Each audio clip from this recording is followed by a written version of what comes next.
So let's talk about the new solar initiative that was rolled out.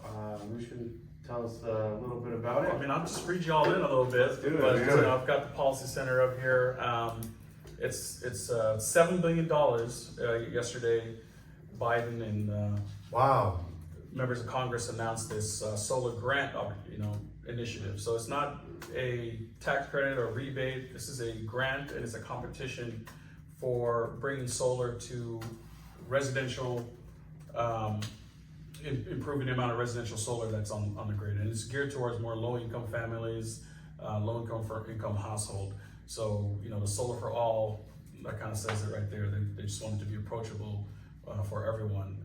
And really one of the big point of it is that, low-income families, they are spending 30% of their income on their energy use alone. So having solar is going to really help those families. And, inflation is crushing everyone, especially when, you're living paycheck to paycheck. So I think it's a real great opportunity with this $7 billion grant, because states can take that money, they can give it to nonprofits, they can give it to individual residential households, and they can use that to acquire solar without any money out of pocket or very little. So, I'm excited about this opportunity and see, what here in Texas, how we can take advantage of, how we can help out families and keep their energy bills down and also set them up for the future too.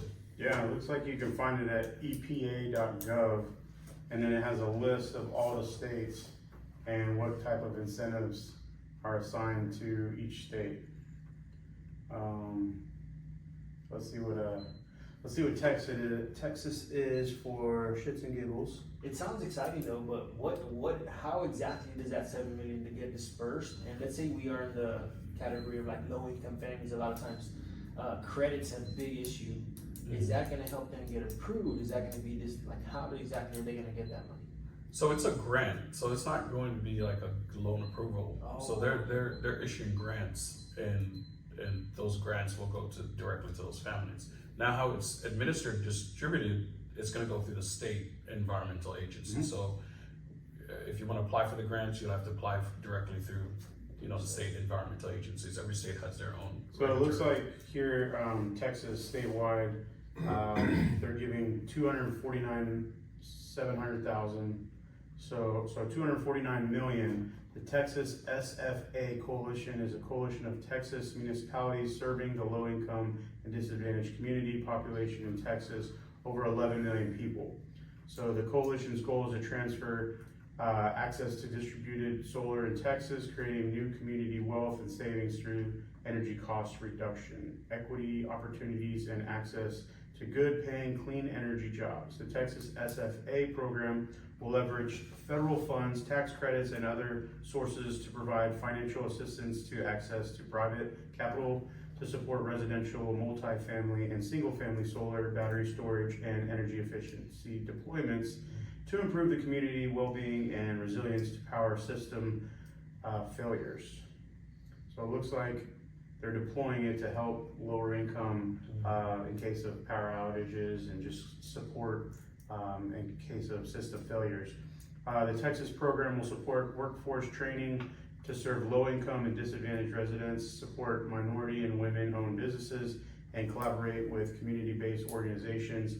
The coalition's SFA programs are designed to be extended within the members' jurisdiction and expand to other parts of Texas during and beyond the SFA grant period. So it looks like there'll be a period for that 249 million that they're gonna roll out.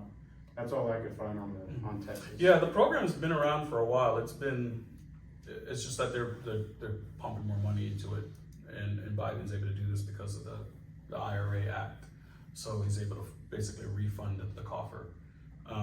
But having it as a grant, I think now that's a huge, because it's not a loan, it's not money that people won't be able to qualify for.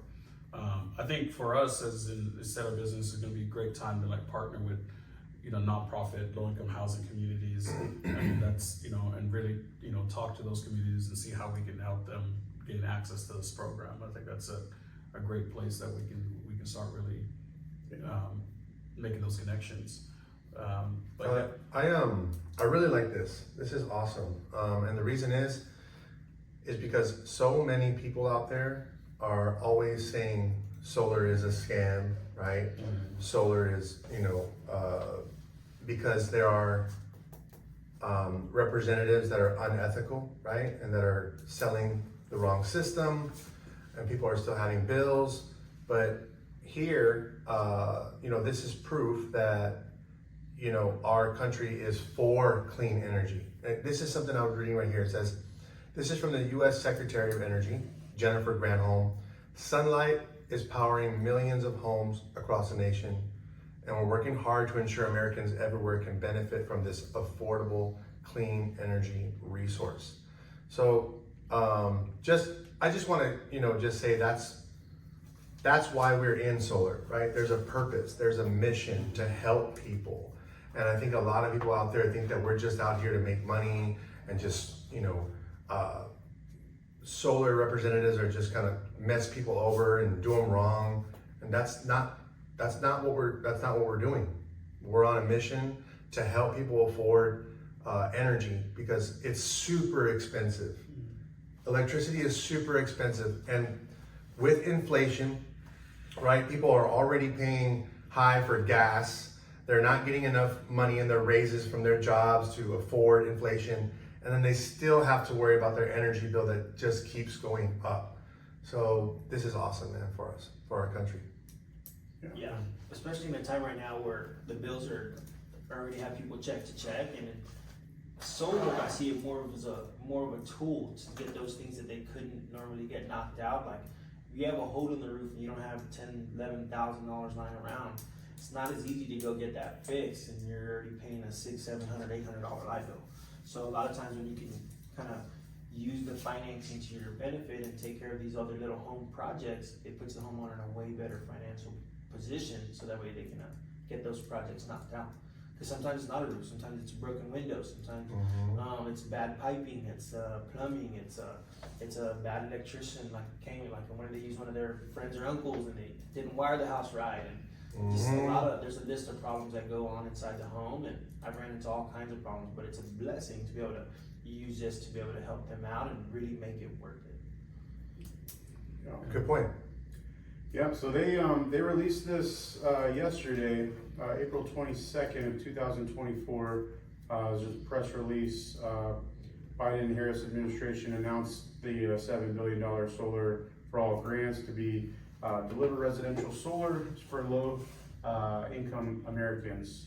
So $350 million annually and advancing. Still more details to come. It looks like it was just a press release yesterday. There's a whole article about it. But as far as details per state, they've listed just kind of ballparks of what the actual money's going to be going towards, nothing in specific. So I'm sure once it gets to the state level, we'll start hearing more of how these grants are going to be distributed and how companies like us can actually just jump in and help. Because at that point, we're just facilitating the funds to go towards the low-income families and help them get to where they need to go and where the money's ultimately designated to go. Yeah. So. Yeah, and I think that's the difficult part, and I think where we can really help business, homeowners, organizations is to how to take advantage of these programs. Recently at SolarCon, I was talking to a lot of solar professionals there, and we're talking about, programs like REAP that can help in rural and agricultural to put solar on. And REAP has grants. It's not just loans, it's grants. And so many solar professionals, a lot of us are not aware of these. So we just got to really, be that steward that will help. I mean, the IRA Act is huge. It's going to be the new deal of our generation. And I don't think we've all kind of grasped that yet. And we're in the very beginning stages of it. This is the year that we're going to really start to see that come through. And it's really going to create those opportunities for everyone. And so we've really got to be knowledgeable of those programs and how we can really take advantage of them and educate our community on that, because the REAP being one, the 45L tax credit, which is a great one because the language in that is energy efficiency. So any energy efficient upgrades you have to your property, it went from $2,500 to $5,000 under the IRA Act. So now when you go and you talk to your homeowners, they're like, hey, go ahead and talk to your bookkeeper and your accountant.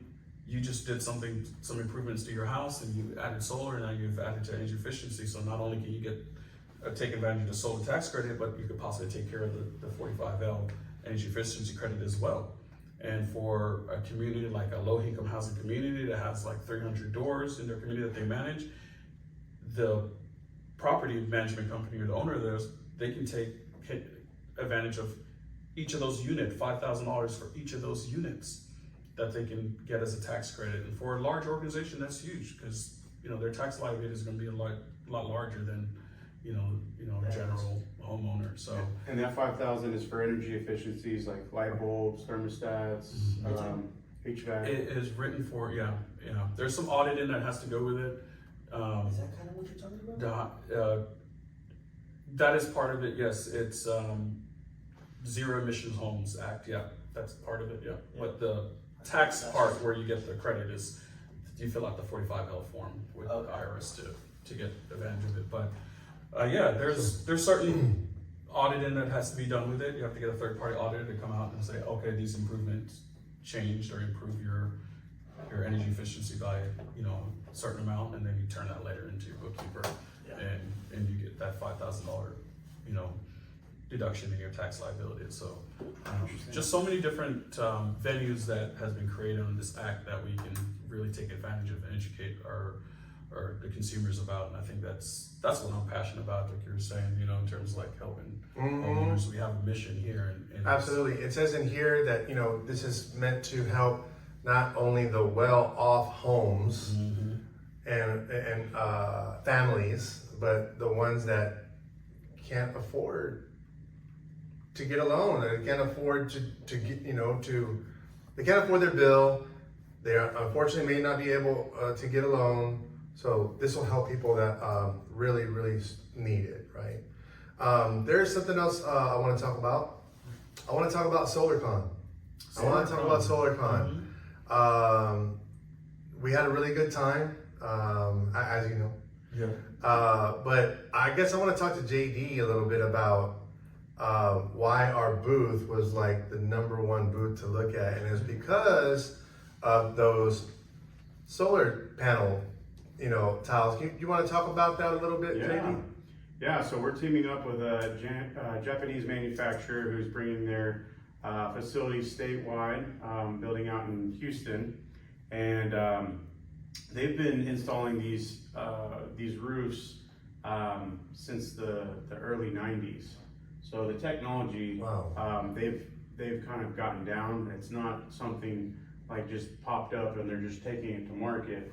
They've been doing it for a long time. They've done thousands and thousands of homes. So all we're doing is helping them to integrate it into the US market, and we'll be their direct contact in helping facilitate that into our installer networks, and ultimately get it out to homes as a all-in-one product. So like when we go to an insurance claim, ultimately, not only does the solar need to be replaced when there is like a hailstorm and really bad damage, so you'd have to take the panels off, you have to redo the roof, then you have to put the racking back on, then you have to put the panels back on. So where this, you would take off everything, recycle the old system, put the new roof in simultaneously with those panels. So they work together as a one unit type system. So there's no racking. It actually is put flush with the decking, and then that's what the roof is compiled by. We're still working on UL listings to get it certified to actually be installed as wind testing, and there's all different testing that has to be done before we can actually release it to the public, but they're almost done with it. We're saying mid-summer is when we're going to be releasing it, and actually have a house in Austin that I'm going to tomorrow to meet with an adjuster on the insurance side to get the claim taken care of. So that way, when it does get released, it's more than likely gonna be one of our first houses that we do in Austin. Nice. Awesome. So- And then I believe out of like, I mean, I'm guessing there were at least 50 vendors there. Mhm. We were the only company to have that. Am I Yeah. right? Yeah, well, as far as solar. Like at the actual event, Mhm. we were the only ones to have like a sample of it, a video of all that kind of stuff. And that was pretty exciting, man. You know, that just kind of put us above the competition. And a lot of people wanted to like do business with us. I mean, we're in 8 states right now, right? You're expanding to, well, how many more? Maybe. So this quarter, we're looking, so currently it's Texas, Florida, Kansas, Missouri, Oklahoma, Louisiana, and New Mexico. And then this quarter moving into Colorado, Arizona, Utah, the Carolinas, and Virginia. So that's the roadmap for Q2 at the end of this quarter. And the good thing about this solar roof is that it can be paired with any shingle, right? So it doesn't, and when I say shingle, right now it's composite shingle that we're looking to pair it with to make it, super simple. Not really designed for the metal roof or clay necessarily. It can be, but when you look at a roof and you see an all black shingle and then you have a red clay tile, it's kind of doesn't, what we're looking for is doing like a black onyx shingle, and then the panel itself is black, so it's an all black roof, which really looks nice and it pops. So that's what we're looking to pair the shingle once we do introduce it. But really all it is a compressed module. So it's a solar panel, Right. just smaller, and the racking, the way it racks to the house, it's not racked, it's flush mounted, and it's built into, so you have your sheet that goes over the decking, ice water shield, and then from there, then you put the panels on, and then you build the roof around the panels. That's awesome. That's awesome. I mean, to really answer your question about what the attention of the booth got, right? I think what people are excited about is new technology, right? And, a lot of patrons and exhibitors there have been in the industry for a decade plus, but they were super excited to be like, all right, this is a new tech that's in the space, and they were super excited to like bring that to market. We are just, advancements in solar has just brought us to a tremendous place, and I think we're kind of hitting that point now where we can get to mass adoption because the technology has just gotten so much better. Yeah. And I think that's what, And I know when you're out there and you're talking to homeowners direct, you're hearing more homeowners talking about needing a roof as well. And at point of contact, when you're talking to them and giving them a solution, and I know it was the solar objection that Joe Moose was doing, where one of the objections was, hey, I need to get a new roof before I go solar. And I really just wanted to stand up and be like, hey, we can do that, This product's gonna, kill 2 birds with 1 stone. And really it does, right? Because you got one crew that's able to do solar and the roofing, and those crews will eventually start marrying each other. Like they'll cross-pollinate their skill sets to where you have one crew now that can do the solar and roofing, rather than right now you have to contract out 2 different crews.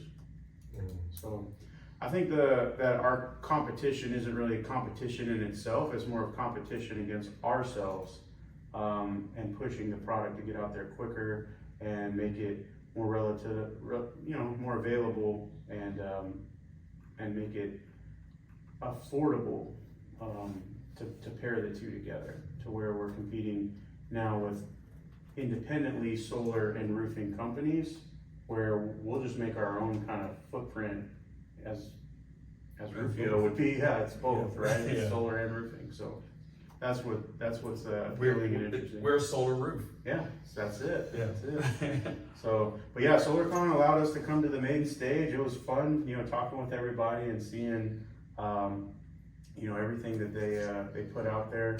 So, Joe and Jake, you guys did a great job. The show went like clockwork. I definitely look to see more patrons come through, but it's just the season and people at the event. I think this event allowed us to talk more and network within the vendors themselves, which That's was really true. nice. That's true. Yeah, That was a huge because I was opportunity. talking to a lot of people that are running the businesses, rather than just patrons coming up and asking me about what is solar or what is this, like basic questions for somebody that's not in the industry. I think we were talking more to the people that actually made the decisions and moved the industry, so that was cool.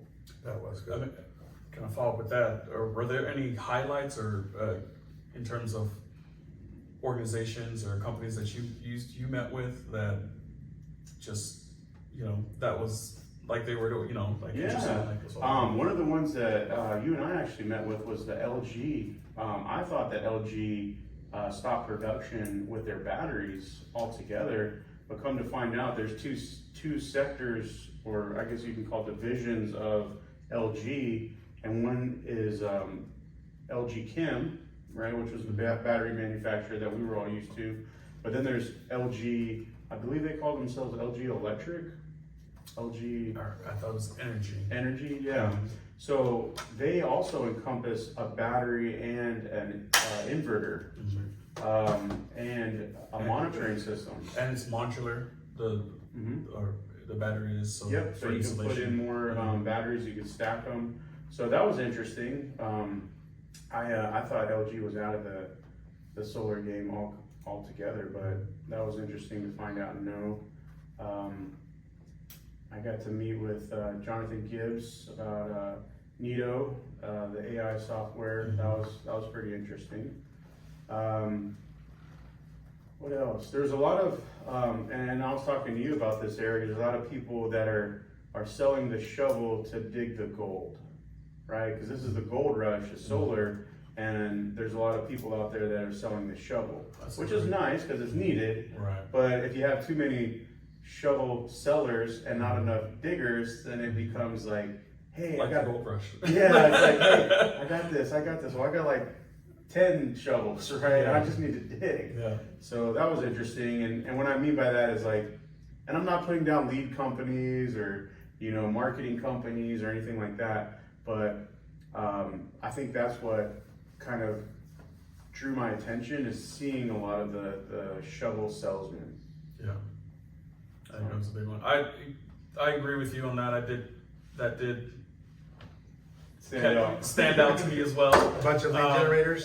Yeah, and yeah. they varied all from all types of different venues how they use or how they go about doing it. I mean, they're needed, right? Guarantees Explosive and Yeah, It's needed, right? But it's there. But it's the pendulum to that side was a lot.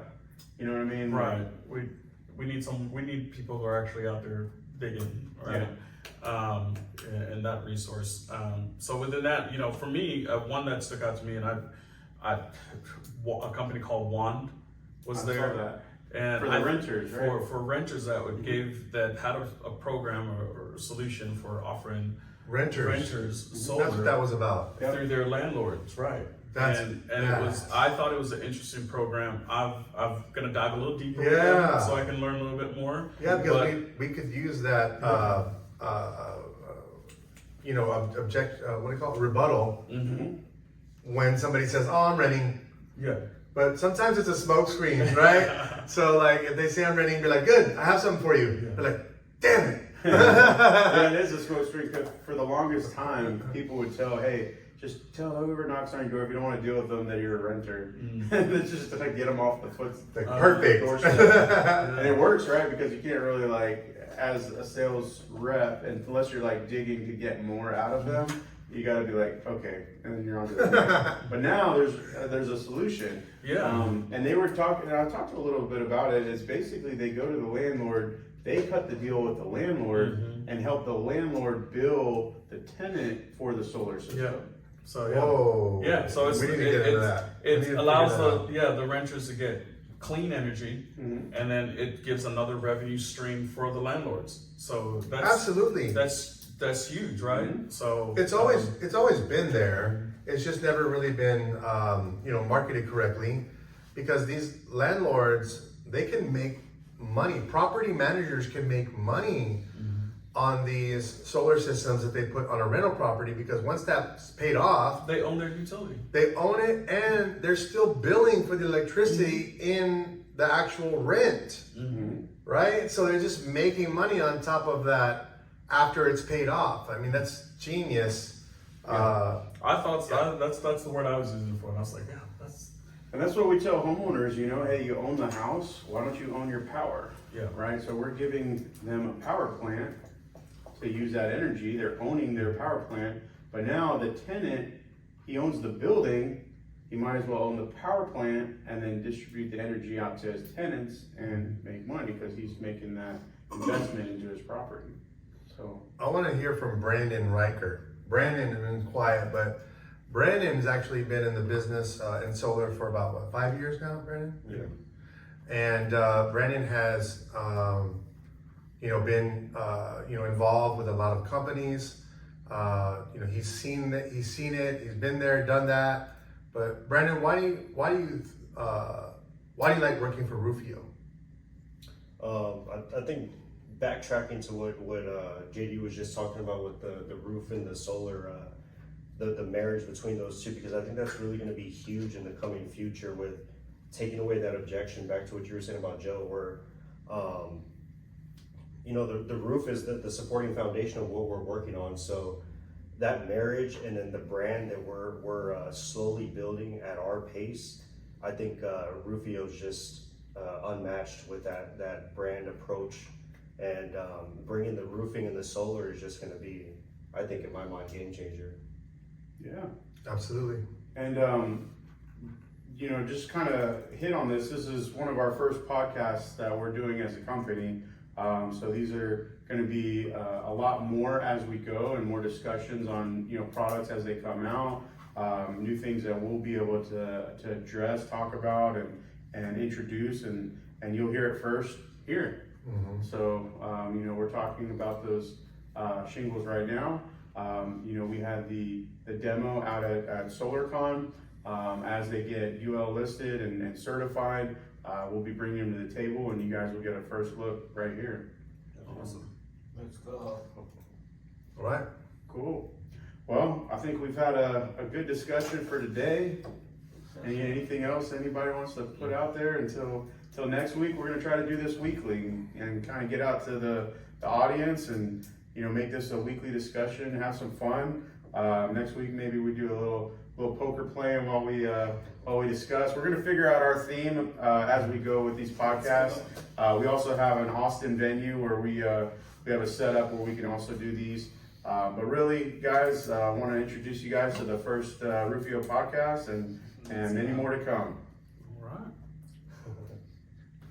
right. All right.